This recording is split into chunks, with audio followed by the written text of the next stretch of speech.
la Roche-de-Rame est une commune française, située dans le département des Hautes-Alpes, en région Provence-Alpes-Côte d'Azur. La commune de la Roche-de-Rame est située dans la vallée de la Durance, approximativement à mi-chemin entre Guillestre, vers le sud, et l'Argentière-la-Bessée, en direction du nord. Le village de la Roche-de-Rame est construit sur une hauteur dominant la rivière. Le territoire communal comprend de nombreux hameaux, notamment Prareboul et Champaucel. Le virage industriel, pris à la Roche-de-Rame, en y introduisant une industrie lourde métallurgique, y a laissé des séquelles. L'aluminerie désaffectée de PM, Péchinet, a valorisé des terres rares, à partir de minerais qui ont laissé des crassiers, contenant divers métaux lourds, dont tungstène, molybdène, manganèse, titane, chrome, arsenic, cyanure. Ces crassiers contiennent aussi potentiellement, ou probablement des résidus radioactifs, tels samarium, cérium, gadolinium, yttrium, niobium. Toponymie. Attestée sous les formes Rama au IVe siècle, la Roche-sur-Embrun au XVIIIe siècle. La Rocha de Rama en occitan ou alpin. Rame, que l'on retrouve sous son appellation latine et occitane Rama, est une station romaine, ancien village situé sur la rive droite de la Durance, sur la voie domitienne et fut détruite au XIVe siècle par les débordements de la Durance. Le nom du village est un pléonasme puisque Rame signifie roche. Héraldique. Blason de la Roche de Rame, d'argent, au lion de sable, armé, lampassé, et allumé de gueule. Ces armes ont été adoptées par décision du conseil municipal le 28 octobre 1968. Histoire. Le site est fréquenté depuis l'Antiquité, puisque la station de Rama est citée dans plusieurs itinéraires. Au IVe siècle dans l'itinéraire de Bordeaux à Jérusalem, elle est localisée aux limites de la frontière des Alpes côtiennes. La station existait encore au XIIe siècle, mais une crue de la Durance l'emporta au XIIIe siècle. Des témoignages archéologiques confirment une présence très ancienne d'une nécropole gallo-romaine, avec urnes, fibules et bracelets. Une partie du territoire de Rame appartenait aux archevêques d'Embrun, depuis le milieu du XIIe siècle. En 1321, la juridiction sur le bourg de Rame, villa de Rama, est partagée entre l'archevêque Bertrand de II et les coseigneurs de Rame. Cet acte précise que le coseigneur Jean de Rame fait alors construire l'enceinte du bourg. Au milieu du XVe siècle, les archevêques d'Embrun n'ont plus aucune juridiction temporelle à Rame. Le site change de fonction et, entre 1481 et 1503, le seigneur Fézy de Rame y entreprend des travaux. En plus de l'édification de sa demeure seigneuriale, il refait la porte de l'enceinte. En 1488, le portail est réalisé en pierre de taille, comme celui que Martin de la Villette fera construire en 1506, au château de Picontal à Crau.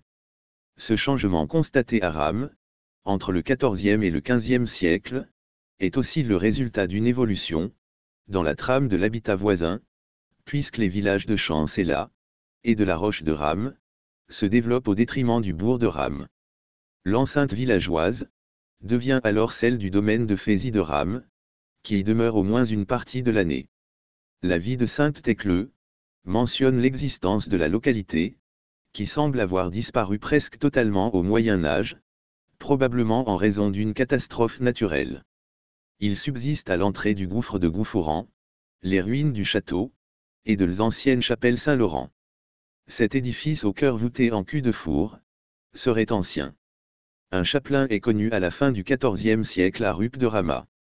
En 1957, la localité est touchée par la catastrophe du Queyras, qui provoque l'engravement du bourg et la coupure de la route de Gap à Briançon. Lieux et monuments remarquables. L'église Saint-Laurent. L'autorisation de transfert de la paroisse ayant eu lieu en 1444, l'église Saint-Laurent de la Roche de Rame fut édifiée.